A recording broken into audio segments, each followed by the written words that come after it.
안녕하세요, 여러분. 쿠키 문학의 알짱쌤이에요. 오늘은 중학교 2학년 2학기 천재노 1단원에 있는 박지원의 양반전 그 두 번째 시간인데요. 공부할 준비 되셨죠?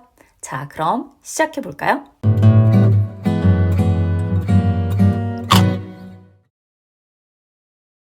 건륭 10년 1745년 영조 21년 9월에 이 증서를 만드노라. 자, 이 증서는 1차 양반 매매 증서예요. 1차 양반 매매 증서입니다. 자, 이 문서는 천섬으로 양반을 사고 팔아서 환곡을 갚는 것을 증명한다. 자, 문서를 작성하는 목적이 제시되어 있네요. 그 다음 볼게요. 양반이란 여러 가지로 일컬어진다. 글을 읽으면 선비라고 하고, 벼슬을 하면 대부라 하고, 덕이 뛰어나면 군자라고 한다. 무관은 서쪽에 늘어서고, 문관은 동쪽에 늘어서는데 이것이 바로 양반이다. 따라서 선비, 대부, 군자, 무관, 문관 가운데에서 좋을 대로 부르면 된다. 자, 여기까지는 양반의 다양한 호칭에 대해서 언급을 했어요. 그 다음 볼게요. 더러운 일을 딱 끊고 옛사람을 본받고 높은 뜻을 가져야 한대요. 그러면 어떻게 하면 될까요? 자, 매일 새벽에 일어나 등잔을 켜고서 눈은 가만히 코끝을 내려보고 발꿈치를 궁둥이에 모으고 앉아 얼음 위에 박 밀듯이, 그러니까 정말 하나도 거침없이, 거리낌 없이 자연스럽게 동네바기를 줄줄 외워야 한다. 동네바기는 책 이름이에요. 그러니까 책을 막힘없이 줄줄줄줄 외워야 한대요. 자, 그리고요. 배고픔과 추위를 참고 견디며 가난 타령 이거 아예 하지 말아야 해요. 그리고 어금니를 딱딱 마주치고 뒤통수를 톡톡 두드리며 침을 입안에 머금고 가볍게 양치질 하듯이 삼켜야 한다 라고 되어 있어요. 여기서 여기까지 보면 양반으로서 지켜야 할 덕목이 좀 힘들고 까다로운 것 같은데, 자, 뒷부분에서도 계속 양반이 지켜야 할 덕목과 행실이 나오거든요. 양반이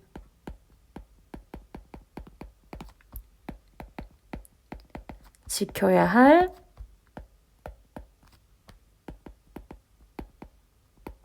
덕목이 나와요. 뒤에도 계속 이어서 살펴보도록 할게요. 소매자락으로 털모자를 닦아 먼지를 떨어내요. 모자의 물결 무늬가 뚜렷하게 해야 한다. 자, 모자의 물결 무늬를 뚜렷하게 한다는데, 자, 여기를 보면 우리가 모자의 물결 무늬까지 체크를 해야 하는 건 너무 보여주기식 같지 않아요? 자, 그렇죠. 이 부분을 통해서 양반은 너무 거칠애를 중요하게 생각한다. 이걸 알 수가 있어요. 자, 거칠애를 중시하는 양반의 모습이 보입니다. 계속 살펴볼게요. 세수할 때는 주먹으로 비비지 말고, 이게 무슨 말이야? 자, 입냄새가 나지 않게 이를 잘 닦아야 한다. 이건 당연한 거죠. 자, 그 다음에 소리를 길게 뽑아서 종을 부르며 신발을 땅에 끌듯이 느릿느릿 걸음을 옮겨야 한다. 이거 선생님이 수업 시간에 얘기해 줬는데 비가 오더라도 뛰면 안 되나 봐요. 아무튼 천천히 느릿느릿 걸음을 옮겨야 한다 라고 되어 있어. 고문진보, 당시 품위를 깨알같이 베껴 쓰되 한 줄에 100자씩 써야 한다. 와, 이걸 지키려고 생각하니까 너무 지치지 않아요? 그쵸? 계속 볼게요. 손에 돈을 쥐지 말고 쌀값을 묻지 말고. 돈하고 쌀은요, 여러분, 우리 일상생활에서 살아가는데 필수품 아닌가? 그쵸? 정말 필요한 건데요. 근데 그걸 멀리 하라는 건 양반은 학문적 도리에 관심을 가져야 한다 라는 의미예요. 근데 역으로 그 당시 양반은 실생활과 관련 있는 일은 멀리 한다라는 걸 알 수가 있어요. 자, 이 부분을 통해서 양반이 실생활과 관련 있는 것은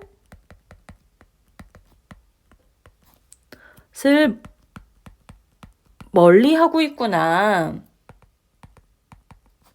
알 수가 있죠. 계속 볼게요. 더워도 버선을 벗지 말고 격식을 지키라는 거겠죠? 맨 상투로 밥상에 앉지 말고 밥보다 국을 먼저 먹지 말고 물을 후루룩 마시지 말고 젓가락으로 방아를 찢지 말고 생파를 먹지 말고 막걸리를 들이켠 다음 수염을 쭉 빨지 말고 담배를 피울 때는 볼이 움푹 패도록 빨지 말아야 한다. 자, 이걸 정리하자면 양반으로서 뭘 지키라는 소리예요? 체면 지키라는 거예요. 양반으로서의 체면.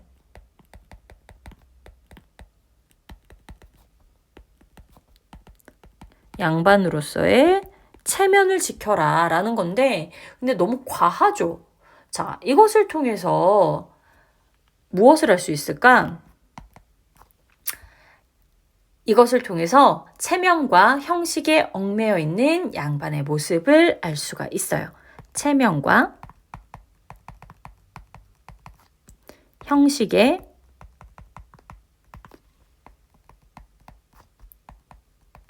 얽매여 있는 양반의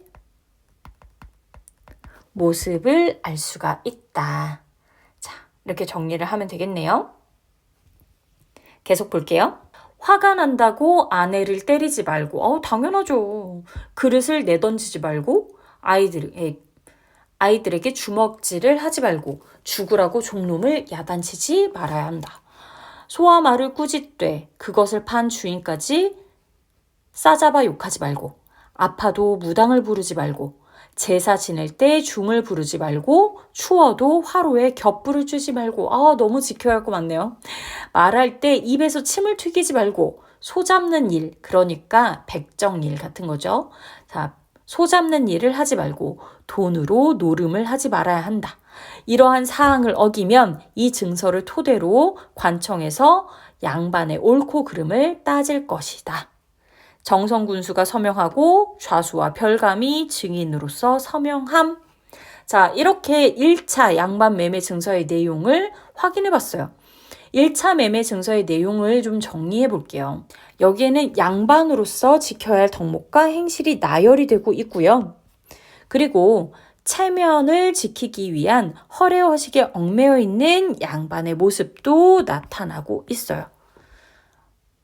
자, 이것을 통해서 양반의 거칠애와 형식적인 관념에만 얽매여 있는 양반의 모습을 풍자하고 있다라는 것을 알 수가 있네요. 그러면 양반은 풍자 대상이 되는 거고요.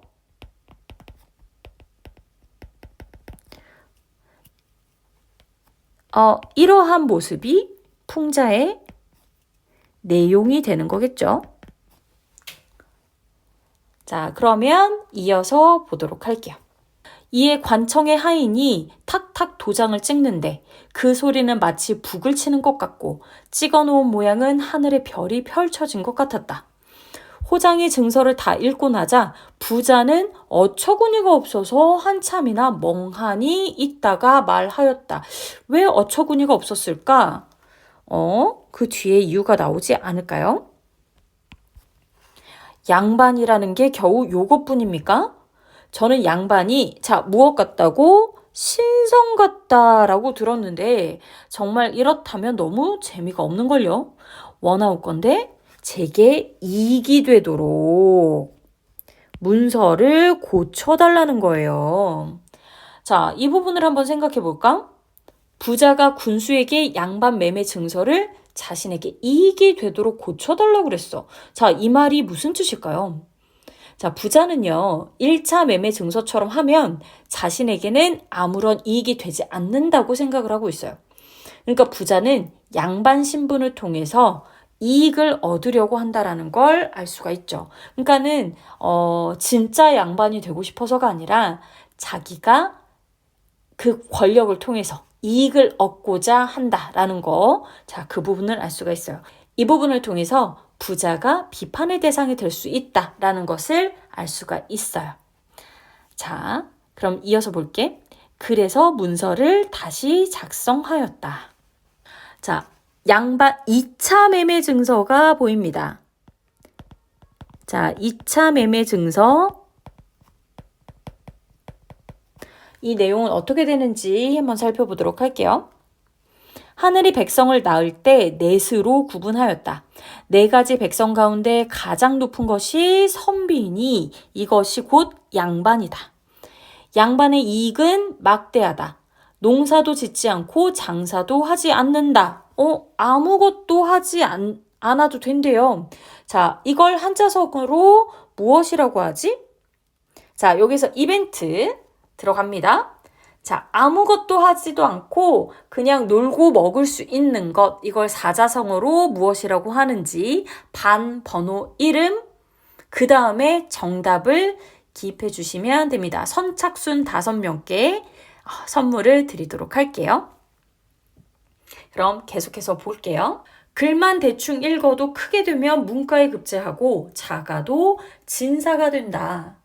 문과의 홍패는 팔뚝만 하지만 여기에 온갖 물건이 갖추어져 있으니 그야말로 돈자루래요. 자, 홍패는 합격자 명단 같은 거라고 했어요. 자, 30해야 진사가 되어 첫 벼슬을 얻더라도 오히려 이름난 음관이 되어 높은 벼슬 자리에 오를 수 있다. 언제나 종들이 양산을 받쳐주므로 귀밑이 희어지고 아까 햇빛을 받아도 이게 탈 수가 없나 봐요. 항상 양산을 종들이 받쳐주니까요. 설렁줄만 당기면 종들이 예의함으로 뱃살이 처진다. 그냥 줄만 당겨서 종을 부를 수가 있나 봐. 움직이지가 않으니까 뱃살이 처지죠. 방에서는 귀걸이로 치장한 기생과 노닥거리고 뜰에서는 남아도는 곡식으로 학을 기른다.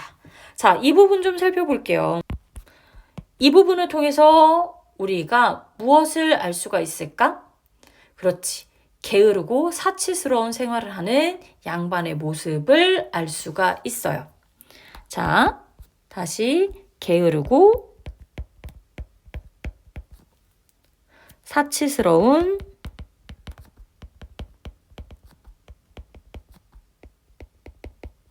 양반의 모습이 담겨져 있다라는 거 알 수가 있어요. 또 양반의 어떤 모습이 나타나 있는지 계속 살펴볼게요. 벼슬을 아니하고 시골에 묻혀 살더라도 모든 일을 제멋대로 할 수 있대요. 강제로 이웃의 소를 끌어다가 먼저 자기 땅을 갈고, 와, 이렇게 마음대로 할 수 있단 말이에요. 마을의 일꾼을 잡아다 먼저 자기 눈에 김을 맨들 누가 감히 나에게 대들겠느냐. 이 부분 여러분, 완전 자기의 이익을 마음대로 취하는 부분 아닌가요? 양반이라는 특권을 가지고 개인적인 이익을 취하고 있는 부분이에요. 개인적 이익을 취하고 있다라는 거 알 수 있죠. 계속 읽어볼까? 내 놈들 코에 잿물을 들이붓고 머리끄덩이를 잡아 휘휘 돌리고 귀밑 수염을 다 뽑아도 누가 감히 나를 원망하겠느냐. 와, 이거 정말 무슨 일제강점기의 일본 순사처럼 너무 심하지 않아요? 여러분, 이러한 양반의 모습이 권위가 있나요? 완전 깡패 같은데요? 그쵸? 이 부분은 양반이라는 신분을 이용해 다른 계층의 횡포를 부리는 양반의 모습을 알 수가 있습니다. 지금 횡포를 부리고 있네요. 그럼 2차 양반 매매 증서의 내용을 좀 살펴볼게요. 자, 2차 양반 매매 증서에는요, 무의도식하며 비생산적인 양반의 모습, 그러니까 게으르고 사치스러운 양반의 모습이 나열되어 있고요. 또 개인적인 이익만을 취하며 부당한 특권을 남용하는 양반의 모습 아까 보였었죠? 그리고 마지막으로 다른 계층에 횡포를 부리는 양반의 모습이 나타나 있어요. 자, 이러한 내용은 신분을 이용해 백성을 괴롭히고 부당한 특권을 남용하는 양반의 모습을 풍자하고 있다라고 정리할 수가 있겠네요. 자, 이제 마지막 부분을 확인해 보도록 할게요. 부자는 증서 내용을 듣고 있다가 혀를 내둘렀다. 그만두시오, 그만두시오. 참으로 맹랑하구만. 나를 무엇으로? 그렇지, 도둑놈으로 만들 작정입니까? 부자는 군수에게 나를 도둑놈으로 만들 작정이냐라고 했어요. 그럼 도둑놈은 누구를 가리키고 있는 걸까? 맞아요. 이건 양반을 가리키고 있어요. 자, 부도덕한 양반의 모습을 아주 신랄하게 비판하고 있는 부분이에요. 즉, 부자의 이 말을 통해 양반을 바라보는 작가의 시각이 어떻다는 걸 알 수 있어? 매우 비판적이다 라는 걸 알 수 있죠. 부자는 머리를 흔들면서 떠나버렸다. 그러고는 죽을 때까지 다시는 양반이 되고 싶다는 말을 입에 올리지 않았다. 자, 부자는요, 증서의 내용을 통해 양반의 허례허식, 그리고 양반이 부도덕하다라는 것을 깨닫고 양반이 되기를 포기했어요. 그리고 작품은 이렇게 마무리가 됩니다. 그럼 양반전을 전체적으로 정리해 볼게요. 양반전은 조선 후기의 사회적 상황이 아주 사실적으로 드러나 있어요. 그래서 당대 사회 모습을 우리가 알 수가 있고요. 앞에서 정리했듯이 1차 매매 증서에는 거칠애와 형식적인 관념에만 얽매여 있는 양반의 모습이 풍자가 되어 있어요. 그리고 2차 매매 증서에는 신분을 이용해서 백성을 괴롭히고 부당한 특권을 남용하는 양반의 모습이 풍자가 되어 있다라고 정리할 수 있겠습니다. 그리고 주제는요, 양반의 허례허식, 그리고 부정부패에 대한 비판, 이렇게 정리를 할 수가 있겠습니다. 자, 제가 박지원의 작품은 정말 중요하다라고 말씀드렸는데요. 박지원 작품 중 하나인 양반전의 내용을 잘 정리해 두셨으면 좋겠어요. 2강에 걸쳐서 양반전을 정리했는데 여러분이 공부하는데 정말 도움이 되었으면 좋겠습니다.